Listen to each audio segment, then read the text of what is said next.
week we look at the game Crash and Burn, released in 1993 on the 3DO. It was developed by Crystal Dynamics, which was formed in 1992 by ex-Sega staff. Crash and Burn was their first title they developed, and they also went on to create many more 3DO titles, including Gex, which you'll see soon. They also developed the beloved Legacy of Kain and were given control of Tomb Raider after the original developers' core design dropped the ball on the series. They brought out Tomb Raider Legend, which was a critical success, and even brought out the 2013 Tomb Raider. They were brought by Eidos Interactive, who later used the Crash and Burn name in the 2004 Burnout clone that had nothing to do with this game.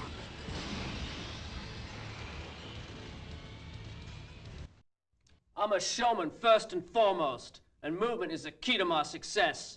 To get the crowd screaming, I use a lot of swerving in my attacks. It makes me harder to hit, and it looks pretty cool, too. If you want to know my secret, just get behind me at 400 miles per hour.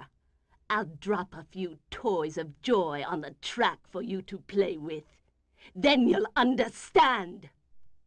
I like to destroy racers in many different ways, just to keep from being bored. My favorite tactic is to flash the target with a bright light, then finish him off as he stumbles around the track, blind.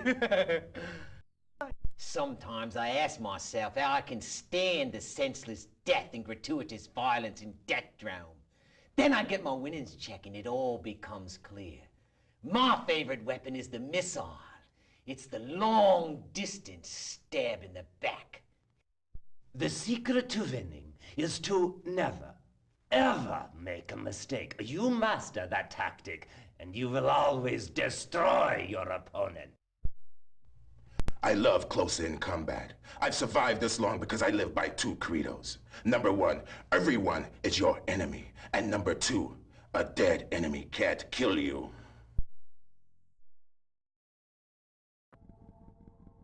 As you can see here, the game has very realistic car models.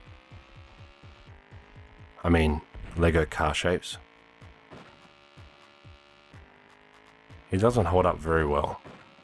I remember seeing this in magazines like Edge, and the ads that they were running for Crash and Burn at the time made you want to go get a 3DO. The game looked awesome. What we got instead was a pile of mess. As you can see, with the glorious handling system by bouncing off left and right, it handles poorly. The way to brake is to let go of the accelerator, which makes absolutely no sense.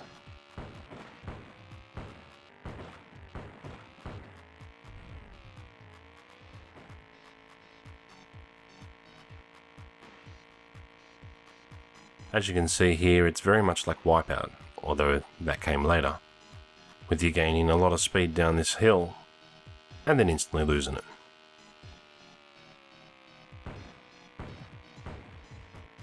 You can pit the car, as you can see here, which I'm going to cut away from.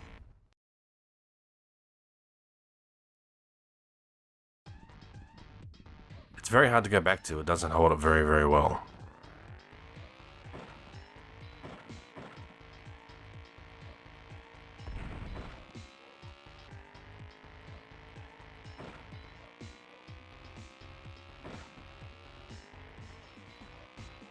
As you see here, we pit, which reloads your weapons and repairs the vehicle, and then you're off again to go crash directly into a wall because it gives you no steering.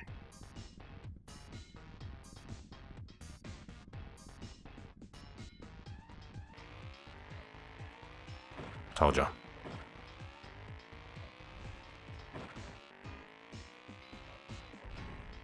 That's Goin Retro for this week.